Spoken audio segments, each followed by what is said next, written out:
Hello प्यारे बच्चों, कैसे हो? आई होप सभी अच्छे होंगे। आज हम स्टार्ट करने वाले हैं class 9 chapter number 6 perimeter and area की एक्सरसाइज सेट 6.2 को। ये exercise final exam point of view से मोस्ट इंपॉर्टेंट है और इस एक्सरसाइज से 110% फाइनल एग्जाम में क्वेश्चन आएगा।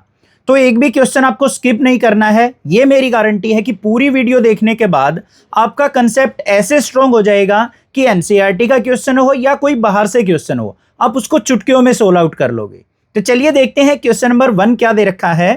Find the area of the triangle ADE in the given figure. हमारे पास यहां पे एक फिगर दे रखा है जिसके अंदर एक एडीई ट्रायंगल बनी हुई है। इसका एरिया हमें फाइंड आउट करना है। तो इसको कैसे फाइंड आउट करेंगे? सबसे पहले ध्यान से देखो बच्चों, जो हमारे पास यहां पे फिगर दे रखा है ABCD, वो एक हमारे पास रेक्टेंगल दे रखी है। अब रेक्टेंगल की प्रॉपर्टी आपके माइंड में आ जानी चाहिए कि अपोजिट साइड हमेशा इक्वल होंगी और सारे के सारे एंगल क्या होंगे? 90 डिग्री के होंगे। अब बात करते हैं यहाँ पे इस ब्लू वाले रीजन की ADE, जो कि ब्लू वाला रीजन हमारा क्या है? Area of the triangle. ये हमें फाइंड आउट करना है। तो कैसे फाइंड आउट करेंगे? हम इजिली फॉर्मूला लगा सकते हैं half into base into height वाला। उसके लिए मुझे यहां से बेस और हाइट आइडेंटिफाई करनी पड़ेगी। अगर मैं इस ट्रायंगल को वर्टिकली ऐसे सीधा खड़ा कर दूं तो AD जो साइड है हमारी रेक्टेंगल की, वो बेस का काम करेगी और जो हमारी DC साइड है वो हमारी हाइट ऑफ द ट्रायंगल का काम करेगी। तो यहां पे सबसे पहले हम क्या लिख लेते हैं? बेस ऑफ ट्रायंगल ADE क्या होगा हमारा? AD। और किसके इक्वल होगा बच्चों? देखो ध्यान से, opposite side of rectangle equal होती है। ये 8 सेंटीमीटर तो ये भी 8 सेंटीमीटर होगा। तो AD इक्वल टू क्या हो गया? 8 सेंटीमीटर। अब बात करते हैं हाइट ऑफ ट्रायंगल की। तो यहां पे क्या हो जाएगी हमारे पास? हाइट ऑफ ट्रायंगल ADE किसके इक्वल होगी भाई? DC साइड के, जो कि हमारी कितनी है? 10 सेंटीमीटर। अब हमें क्या निकालना है? एरिया ऑफ ट्रायंगल निकालना है। तो एरिया ऑफ ट्रायंगल का हम फॉर्मूला लगा देंगे यहां पे। एरिया ऑफ ट्रायंगल ADE किसके इक्वल होगा हमारा? Half multiply base into height के। बेस इंटू हाइट, बस ये फॉर्मूला यूज कर लेंगे। अब वैल्यू पुट कर देते हैं हम यहां पे। तो एरिया इक्वल टू किसके हो जाएगा हमारे पास? 1/2 मल्टीप्लाई बेस क्या है? AD कितना है हमारा? 8 सेंटीमीटर। हाइट कितनी है? 10। तो सिंप्लीफाई कर लो, 2 1 जा 2, 2 4 जा 8। तो यहां पे 10 4 जा क्या आ गया हमारे पास?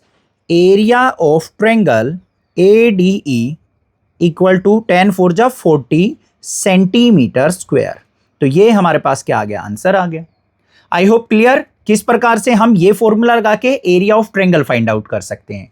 नेक्स्ट मूव ऑन करते हैं क्वेश्चन नंबर 2 पे। क्वेश्चन नंबर 2 इंपॉर्टेंट क्वेश्चन है, मार्क कर लेना। बाद में आप पूछते रहते हैं सर इंपॉर्टेंट क्वेश्चन अलग से बताइए, तो मैं साथ के साथ ही बताता रहता हूं बच्चों कौन सा क्वेश्चन इंपॉर्टेंट है। तो ये क्वेश्चन इंपॉर्टेंट क्वेश्चन है। देखो क्या दे रखा है? The parallel side of a trapezium are 40 centimetre and 20 centimetre. एक ट्रेपीजियम की दो पैरेलल साइड हमें दे रखी हैं, एक 40 सेंटीमीटर है और दूसरी 20 सेंटीमीटर है। If its non parallel sides are both equal and each being 26 centimetre. अगर ट्रेपीजियम की नॉन इक्वल साइड इक्वल हो और दोनों 26 सेंटीमीटर की हो, then find the area of the trapezium. तो हमें यहां पे ट्रेपीजियम का एरिया फाइंड आउट करना है। तो कैसे करेंगे बच्चों? सबसे पहले आपको एरिया ऑफ ट्रेपीजियम का फॉर्मूला पता होना चाहिए। Half into sum of parallel side multiply में हाइट। हाइट का मतलब क्या होता है? पैरेलल साइड्स के बीच का डिस्टेंस, जो कि यहां पे AM और BN डिनोट कर रहे हैं। तो हमें क्या करना पड़ेगा? AM और BN में से एक वैल्यू फाइंड आउट करनी पड़ेगी। कैसे फाइंड आउट करेंगे? ध्यान से देखो। सबसे पहले अगर मैं DM फाइंड आउट कर लूं तो 8MD हमारे पास एक राइट एंगल ट्रायंगल है या नहीं है? तो हम यहां पे पाइथागोरस थ्योरम से AM की वैल्यू फाइंड आउट कर सकते हैं। तो सबसे पहले हमें क्या फाइंड आउट करना पड़ेगा? DM। अब DM कैसे निकलेगा? ध्यान से देखो, यहां पे जो हमें पैरेलल साइड दे रखी हैं, पैरेलल साइड्स क्या क्या है भाई? AB इक्वल टू 20 सेंटीमीटर दे रखा है और जो हमारी DC साइड है वो हमें 40 सेंटीमीटर दे रखा है। क्लियर बात है। अब यहां पे जो DM है हमारा किसके इक्वल होगा? NC के। तो यहां पे हेयर जो DM होगा हमारा वो किसके इक्वल होगा? NC के इक्वल होगा। और AB हमारा किसके होगा? MN के इक्वल। AB इक्वल टू किसके होगा? MN के। क्लियर बात है। अब बात करते हैं इस DC साइड की। जो DC है हमारा वो किसके इक्वल होगा? DM प्लस में MN और प्लस में NC के। इन तीनों पोर्शंस के सम के इक्वल होगा भाई, कर दिया हमने। तो डीसी की लेंथ क्या है 40, ये लिख दी हमने। डीएम प्लस में एमएन किसके इक्वल है हमारा, एबी के, मतलब ये 20 है तो ये सामने वाला भी क्या होगा 20। फिर प्लस में जो ये एनसी है वो डीएम के ही इक्वल है, तो एनसी की जगह मैं डीएम रख सकता हूं या नहीं, तो यहां पे एनसी की जगह मैंने लिख दिया डीएम। सिंप्लीफाई करो, यहां पे 20 को इधर लेके आए, 40 minus 20 is equal to DM, और डीएम क्या हो गया ट्वाइस ऑफ डीएम। तो यहां पे 20 equal to twice of DM, और डीएम की वैल्यू जो आ गई बच्चों हमारे पास क्या आ गई 20 डिवाइडेड बाय 2, मतलब 10 सेंटीमीटर। ये जो आ गई मेरे पास ये कितनी आ गई 10 सेंटीमीटर, ये भी 10 हो गई, ये भी 10 सेंटीमीटर हो गई, और बीच वाली कितनी हो गई 20 सेंटीमीटर। अब ध्यान से देखो 20, 10 और 10 कितना हो गया total, DC equal to 40 centimetre. तो डीएम की वैल्यू मैंने निकाल ली। अब यहां पे इस ट्रायंगल के अंदर मैं पाइथागोरस थ्योरम लगा के ये एएम फाइंड आउट कर सकता हूं। तो कैसे लिखेंगे यहां पे, in triangle AMD, angle M जो है वो क्या है 90 डिग्री, तो यहां पे क्या लिखेंगे बाय पाइथागोरस थ्योरम। क्या हो जाएगा 90 डिग्री सामने एडी हाइपोटेन्यूज हो गया, तो एडी का स्क्वायर इक्वल हो जाएगा हमारा किसके, डीएम के स्क्वायर के, और प्लस में एएम के स्क्वायर के। कोई प्रॉब्लम नहीं होनी चाहिए। अब यहां पे वैल्यू पुट कर देते हैं, एडी हमें कितना दे रखा है 26, तो 26 पुट कर दिया, 26 का स्क्वायर। डीएम हमने फाइंड आउट किया था 10, तो 10 का स्क्वायर, फिर प्लस में एएम का स्क्वायर। 26 का स्क्वायर करेंगे तो कितना हो गया बच्चों हमारे पास 676, इक्वल टू 10 का स्क्वायर 100 प्लस में एएम स्क्वायर। 100 को लेफ्ट साइड लेके जाएंगे तो हमारे पास क्या हो गया 676 minus 100 equal to AM square, और एएम स्क्वायर किसके इक्वल हो गया हमारा 576 के। तो हम एएम की अगर वैल्यू निकाल लें यहाँ पे, तो एएम इज इक्वल टू क्या हो गया अंडर रूट 576, और 576 का रूट क्या होगा 24 सेंटीमीटर। तो हमारे पास जो एएम आ गया वो कितना आ गया 24 सेंटीमीटर। क्लियर बात हो गई, कोई प्रॉब्लम नहीं आनी चाहिए यहां तक। तो अब हमें क्या करना है, एरिया ऑफ ट्रेपीजियम निकालना है। तो फॉर्मूला लिख लेंगे यहां पे, एरिया ऑफ ट्रेपीजियम किसके इक्वल होगा बच्चों हमारा half multiply sum of parallel sides, पूरा पैरेलल भी लिख सकते हो, इस तरीके से नोटेशन भी लिख देते हैं, मल्टीप्लाई हाइट। हो गया फॉर्मूला हमारा। अब वैल्यू पुट करेंगे यहां पे, तो देखो भाई क्या आएगा, area of trapezium A B C D equal to 1/2 multiply sum of parallel sides कौन सी हैं ए बी प्लस में सी डी मल्टीप्लाई हाइट क्या है ए एम। अब वैल्यू पुट करेंगे तो क्या आ गया 1/2 मल्टीप्लाई ए बी की लेंथ कितनी है 20, सी डी की लेंथ क्या है 40 मल्टीप्लाई ए एम की वैल्यू क्या निकाली है 24। सिंप्लीफाई कर लेते हैं यहाँ पे 1/2 मल्टीप्लाई 40 और 20 क्या हो गया 60 मल्टीप्लाई 24, 2 से इसको कट कर दो तो 12 6 जा क्या हो गया 720। हमारे पास क्या आ गया सेंटीमीटर स्क्वायर एरिया आ गया, एरिया ऑफ ट्रेपीजियम। ये हमारा क्या हो जाएगा आंसर हो जाएगा। था ना इजी क्वेश्चन, बस स्टेप वाइज चलते जाओ, क्वेश्चन के अंदर कुछ भी ऐसा डिफिकल्ट नहीं होता जो कि आप ना कर पाओ। फॉर्मूले अगर आपको आते हैं तो स्टेप वाइज चलेंगे तो हम क्वेश्चंस को, सभी क्वेश्चंस को हलवा बना सकते हैं। ठीक है बच्चों, नेक्स्ट मूव ऑन करते हैं क्वेश्चन नंबर 3 पे। क्वेश्चन नंबर 3 के अंदर हमें दे रखा है find the area of a triangle given that its sides are 8 centimetre and 11 centimetre long and its perimeter is 32 centimetre. हमारे पास एक ट्रायंगल दे रखी है जिसकी दो साइड हमें गिवन है 8 सेंटीमीटर और 11 सेंटीमीटर, थर्ड साइड यहां पे मिसिंग है, बट यहां पे हमें साथ में पेरीमीटर ऑफ ट्रायंगल दे रखा है 32 सेंटीमीटर। तो हमें इस ट्रायंगल का एरिया निकालना है। अब देखो क्वेश्चन नंबर 1 के अंदर मैंने एक फॉर्मूला लगाया था एरिया ऑफ ट्रायंगल का, half into base into height. अब यहां पे बेस तो हम मान लेंगे कि ये ठीक है, हाइट हमें नहीं पता, तो हम वो फॉर्मूला नहीं लगा सकते, कोई दूसरा फॉर्मूला हमें यहां पे यूज करके इस क्वेश्चन को सिंप्लीफाई करना है। तो देखो सबसे पहले हमें साइड्स जो दे रखी हैं वो लिख लेते हैं।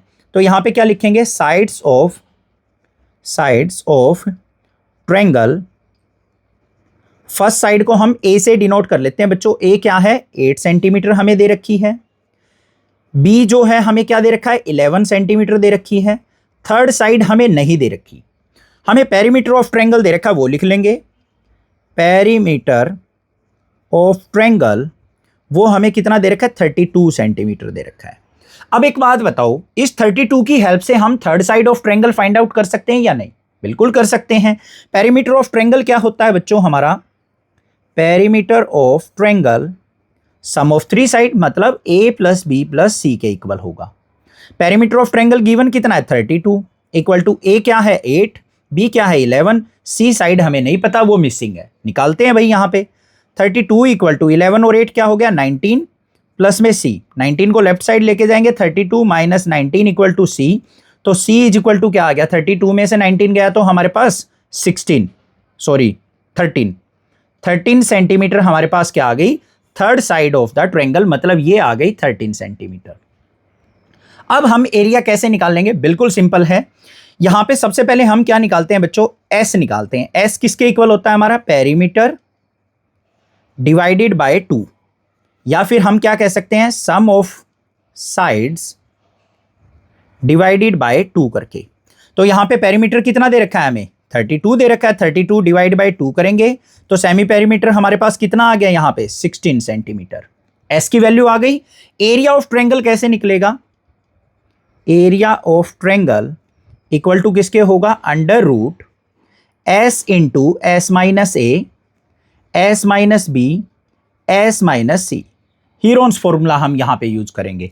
तो देखो कैसे निकल जाएगा हमारा area equal to under root S की वैल्यू क्या है 16 इंटू में 16 माइनस ए का मतलब फर्स्ट साइड कितनी थी हमारी बच्चों यहां पे? फर्स्ट साइड है हमारी 8, सेकेंड साइड क्या है 16 माइनस यहां पे मान लेते हैं 11, और थर्ड साइड क्या है हमारी 16 माइनस 13। सिंप्लीफाई करते हैं इसको। अंडर रूट 16 मल्टीप्लाई 16 में से 8 गया हमारे पास 8, 16 में से 11 गया 5, 16 में से 13 गया 3। अब देखो रूट के अंदर काफी सारी टर्म आ गई, तो इसको इजी कैसे किया जाए वो ध्यान से देखो। अंडर रूट 16 को कैसे लिख सकता हूं 2 मल्टीप्लाई 8, यहां पे हमारे पास क्या है 8 मल्टीप्लाई 5 मल्टीप्लाई 3। क्लियर बात है।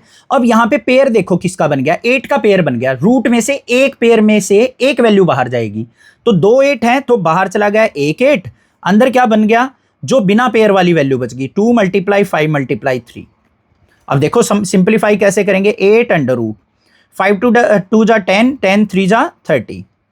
अब 30 का अगर मैं रूट निकाल लूं तो मेरे पास जो रूट आएगा वो आएगा 8 मल्टीप्लाई 5.47, और इन दोनों की मल्टीप्लाई करेंगे तो हमारे पास क्या आ जाएगी नियर अबाउट वैल्यू 43.816। ये हमारे पास क्या आ जाएगा centimetre square area of the triangle. Clear बात है, कोई प्रॉब्लम नहीं होनी चाहिए। ठीक है बच्चों, अगर मान लो आपको रूट निकालने में प्रॉब्लम आती है तो आप इसको एज इट इज भी छोड़ सकते हो 8 अंडर रूट 30 सेंटीमीटर स्क्वायर। ये आंसर भी आपका 110% करेक्ट माना जाएगा। क्लियर हो गया क्वेश्चन नंबर 3। मूव ऑन करते हैं क्वेश्चन नंबर 4 पे। क्वेश्चन नंबर 4 इंपॉर्टेंट क्वेश्चन है, फाइनल एग्जाम में 110% आ सकता है। देखो क्या है क्वेश्चन, the sides of a triangular plot are in the ratio 3:5:7। जो हमारा एक ट्रायंगुलर प्लॉट दे रखा है उसकी साइड्स की रेशो हमें 3:5:7 de rakhi hai, and its perimeter is 300 metres, find its area. और उस जो हमारा ट्रायंगुलर प्लॉट है उसका पेरीमीटर 300 मीटर दे रखा है, तो उस प्लॉट का एरिया हमें फाइंड आउट करना है।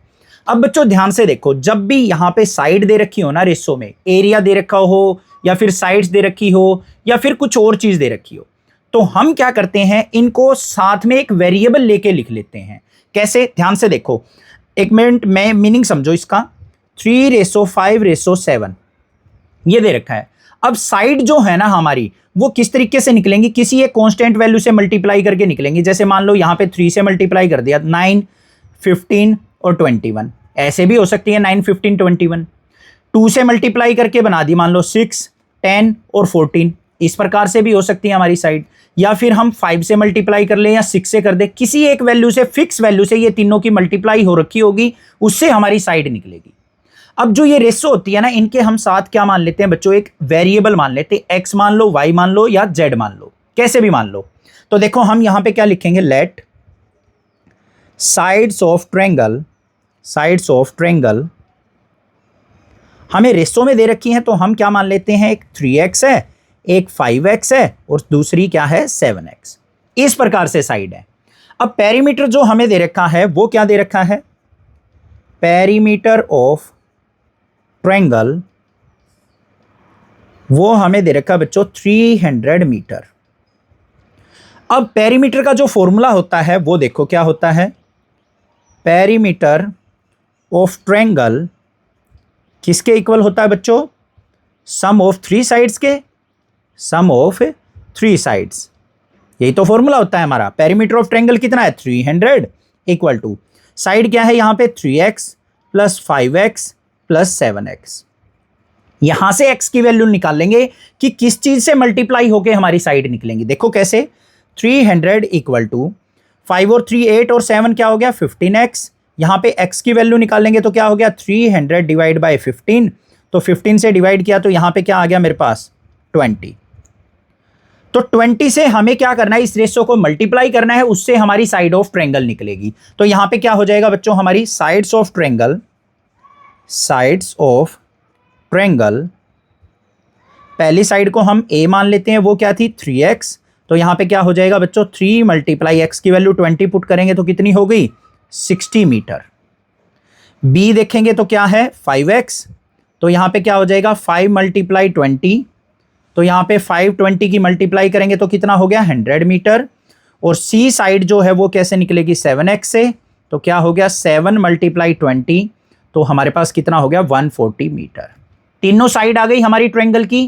क्लियर बात है, रेशो से हमें किस प्रकार से साइड फाइंड आउट करनी है वो हमने यहां पे फाइंड आउट कर ली। अब भाई हम यहां पे क्या करेंगे, हीरोन्स फॉर्मूला यूज करेंगे एरिया ऑफ ट्रायंगल निकालने के लिए।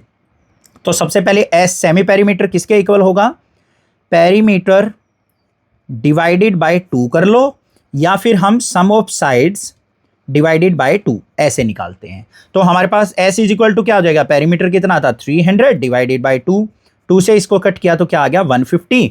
तो एस की वैल्यू हमारे पास क्या आ गई 150 मीटर। अब हम क्या करने वाले हैं, हीरोन्स फॉर्मूला यूज करने वाले हैं। तो बच्चों हमारा हीरोन्स फॉर्मूला क्या होगा, area of triangle equal to under root S into S minus A, S minus B और एस माइनस सी के इक्वल। ए बी सी क्या है, यहां पे हमारी साइड ऑफ द ट्रायंगल है।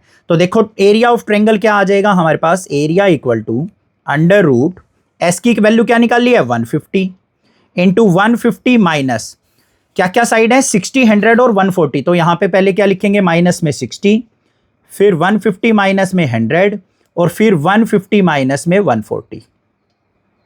क्लियर बात है, इसको सिंप्लीफाई कर लेते हैं। तो एरिया इक्वल टू क्या हो गया अंडर रूट 150 मल्टीप्लाई 150 में से 60 गया तो बच्चों 90, 150 में से 100 गया तो 50, 150 में से 140 गया तो हमारे पास कितना आ गया 10। ये वैल्यूज आ गई हमारे पास। अब रूट में इसको कैसे इजी किया जाए, कैसे सिंप्लीफाई किया जाए वो देखते हैं। इजी करने का तरीका देखो, एरिया इक्वल टू 150 को बच्चों मैं ऐसे लिख सकता हूं 75 मल्टीप्लाई 2, और यहां पे क्या लिख दिया मल्टीप्लाई 50 मल्टीप्लाई 90 की और 100 की मल्टीप्लाई की 900। तो हमारे पास क्या बन गया, area equal to under root 75 multiply 50 की 2 से मल्टीप्लाई करेंगे तो कितना आ गया बच्चों हमारे पास, ये आ गया 100 और मल्टीप्लाई में 900। अब देखो मैंने ऐसा क्यों किया, 900 का रूट क्या होता है 30, 100 का रूट क्या होता है 10, अंदर क्या बच गया अंडर रूट 75। देखो इजी बन गया ना। तो एरिया इक्वल टू क्या आ गया 300 मल्टीप्लाई रूट 75। अब अगर हम यहां पे इसको सिंप्लीफाई करना चाहते हैं तो और थोड़ा सा सिंप्लीफाई कर सकते हैं। कैसे, area equal to 300 under root 75 को क्या लिख देंगे 25 मल्टीप्लाई 3, और 25 का रूट क्या होता है 5, वो भी बाहर आ जाएगा। तो एरिया इज इक्वल टू क्या हो जाएगा 300 मल्टीप्लाई 5 अंडर रूट 3। तो हमारे पास क्या आ गया, area equal to 1500 multiply root 3 का हम वर्गमूल निकालें, रूट निकालें तो 1.732, और इन सब की मल्टीप्लाई करेंगे तो नियर अबाउट वैल्यू क्या आ जाएगी 2598 मीटर स्क्वायर। ये हमारा क्या हो जाएगा, एरिया ऑफ ट्रायंगल हो जाएगा। क्लियर बात है, समझ में आ गया। यहां पे भी आप कर सकते थे डायरेक्ट, बस मैंने स्टेप वाइज आपको समझाया है ताकि आपका क्वेश्चन इजी बन जाए। क्लियर बात हो गई ना, ठीक है। तो इस प्रकार से हम area of triangle find out कर सकते हैं। मूव ऑन करते हैं क्वेश्चन नंबर 5 पे। क्वेश्चन नंबर 5 के अंदर क्या दे रखा है, one diagonal of a rhombus is twice as long as the other diagonal. Rhombus के जो दो डायगोनल का रिलेशन दे रखा है वो कैसे दे रखा है कि अगर एक डायगोनल डी है तो दूसरा उसका डबल है, मतलब 2D है। If the rhombus has area 128 centimetre square then find the length of the shorter diagonal. तो छोटे वाले डायगोनल की लेंथ हमें यहां पे फाइंड आउट करनी है। तो कैसे फाइंड आउट करेंगे? सबसे पहले बच्चों जो चीज हमें दे रखी है वो लिखेंगे। एरिया ऑफ रोम्बस क्या दे रखा है? एरिया ऑफ रोम्बस हमें दे रखा है 128 सेंटीमीटर स्क्वायर। अब हमारे पास दो डायगोनल की बात कर रहा है, यहां पे एक छोटा डायगोनल है, एक बड़ा डायगोनल है। तो यहां पे क्या लिख लेते हैं हम? लेट द शॉर्टर डायगोनल उसको हम क्या मान लेते हैं भाई? d सेंटीमीटर मान लेते हैं। तो अदर डायगोनल क्या हो जाएगा? अदर डायगोनल क्या हो जाएगा बच्चों? इसका डबल हो जाएगा। कह रखा है ना उसने कि एक डायगोनल d है तो दूसरा उसका डबल है, 2d हो गया, तो 2d सेंटीमीटर। अब बच्चों देखो हम कैसे इसको सिंपलीफाई करें। बिल्कुल सिंपल तरीका है। हमें एरिया ऑफ रोम्बस दे रखा है तो एरिया ऑफ रोम्बस का ही हम यहां पे फॉर्मूला यूज कर लेंगे। एरिया ऑफ रोम्बस किसके इक्वल होता है? Half multiply product of diagonals. ये हम फॉर्मूला यूज करेंगे। तो क्या हो जाएगा यहां पे? 1/2 मल्टीप्लाई प्रोडक्ट ऑफ डायगोनल। पहला डायगोनल क्या है? d, दूसरा डायगोनल क्या है? 2d। और एरिया ऑफ रोम्बस कितना दे रखा है? 128। सिंप्लीफाई कर लेते हैं, यहां पे 2 से 2 कट गया तो 128 इज इक्वल टू d और d की मल्टीप्लाई d स्क्वायर। तो यहां पे d इज इक्वल टू क्या आ गया? √128। मतलब 128 का हमें क्या करना है? यहां पे रूट फाइंड आउट करना है। अब देखो कैसे फाइंड आउट होगा 128 का रूट? बिल्कुल सिंपल तरीके से इसको ब्रेक कर लो। d इक्वल टू √64 मल्टीप्लाई 2 लिख सकता हूं इसको। हमें पता है 64 का रूट 8 होता है, तो यहां पे d इज इक्वल टू क्या आ गया? 64 का रूट करेंगे तो 8 √2। अब यहां पे वैल्यू लिखते हैं d is equal to 8 multiply √2 क्या होता है हमारा? 1.414। अब मल्टीप्लाई कर लो तो d जो आ गया मेरे पास नियर अबाउट 11.31 सेंटीमीटर के इक्वल आ गया।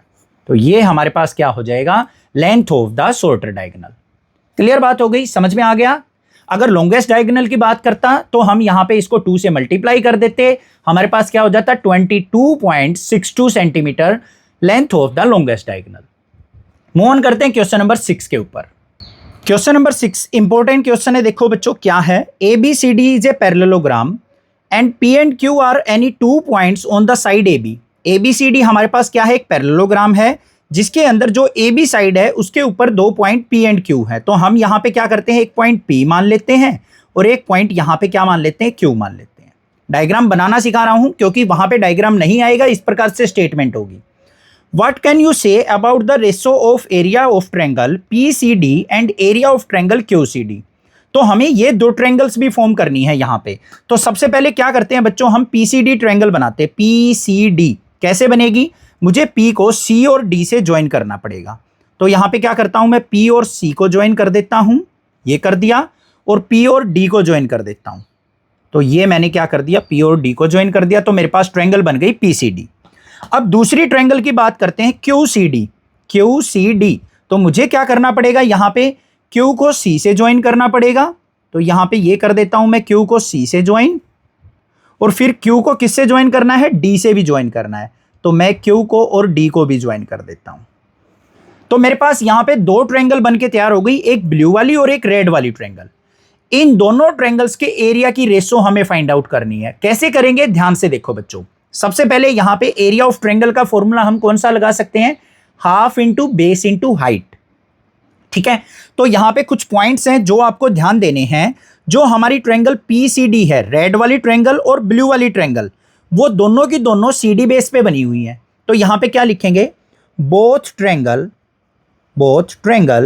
PCD and triangle QCD are on same base CD। दोनों क्या है? CD बेस के ऊपर बनी हुई है। दूसरा क्या है? P और Q जो है वो एक ही लाइन के ऊपर लाई कर रहे हैं, AB लाइन के ऊपर। तो यहां पे क्या लिखेंगे? P and Q are on same line AB। दोनों के दोनों क्या है? AB लाइन के ऊपर लाई कर रहे हैं। अब ये पैरेललोग्राम दे रखा है, तो इसका मतलब क्या है? AB जो साइड है वो हमारी CD के पैरेलल है। Here ABCD is parallelogram, so A B जो है वो पैरेलल है सी डी के। ए बी और सी डी पैरेलल हैं और दोनों की दोनों ट्रायंगल हमारी सेम बेस पे बनी हुई है और P Q A B line के ऊपर हैं। तो हमारा जो रेड वाली ट्रायंगल और ब्लू वाली ट्रायंगल है, इनका परपेंडिकुलर डिस्टेंस होगा वो भी क्या होगा बच्चों, इक्वल होगा। ये दोनों पैरेलल लाइंस हैं, तो यहां पे सी डी लाइन से ए बी लाइन तक का परपेंडिकुलर डिस्टेंस दोनों ट्रायंगल का क्या होगा, इक्वल होगा। तो यहां पे क्या लिखेंगे, A B parallel to C D है, so perpendicular distance of both triangle are same. ये चीजें मैंने क्यों लिखी, अब ध्यान से देखना। Area of triangle P C D upon में हमें किसका निकालना है, area of triangle Q C D. किसके इक्वल होगा, half into base into height के, डिवाइड बाय इसका ट्रायंगल का एरिया भी कैसे निकलेगा, half into base into height. कोई प्रॉब्लम नहीं होनी चाहिए। हाफ मल्टीप्लाई ऊपर वाली ट्रायंगल के बेस की बात करें तो क्या है, सी डी, हाइट क्या है, मान लो एच है, divide by half multiply Q C D triangle की बात करें ब्लू वाली की, तो बेस क्या है, सी डी, और हाइट हमारी क्या है, सेम है, एच है। तो हाफ से हाफ कट गया, सी डी से सी डी कट गया, एच से एच कट गया, तो क्या आ गया, 1/1। तो रेशो क्या आ गई, ratio of area of triangle P C D, ratio area of triangle Q C D किसके इक्वल आई है, 1/1, मतलब 1:1 के इक्वल आ गई। This is the answer.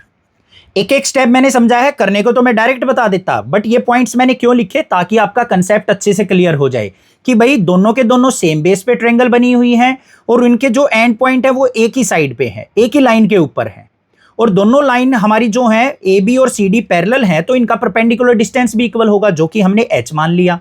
Base same था, सी डी हो गया, हाफ से हाफ कट गया, सी डी से सी डी, एच से एच कट गया, तो रेशो क्या आ गई, 1:1। तो एरिया की रेशो क्या होगी, 1:1, मतलब ब्लू वाली ट्रायंगल और रेड वाली ट्रायंगल का एरिया क्या होगा, बिल्कुल सेम होगा, इसीलिए रेशो हमारी 1:1 आई है। क्लियर बात है, कंसेप्ट क्लियर, क्वेश्चन समझ में आ गया। आगे के क्वेश्चन नेक्स्ट वीडियो में करेंगे, तब तक के लिए चैनल को सब्सक्राइब, वीडियो को लाइक जरूर करना और ज्यादा से ज्यादा अपने फ्रेंड्स में शेयर कर देना। Thank you students for watching this video.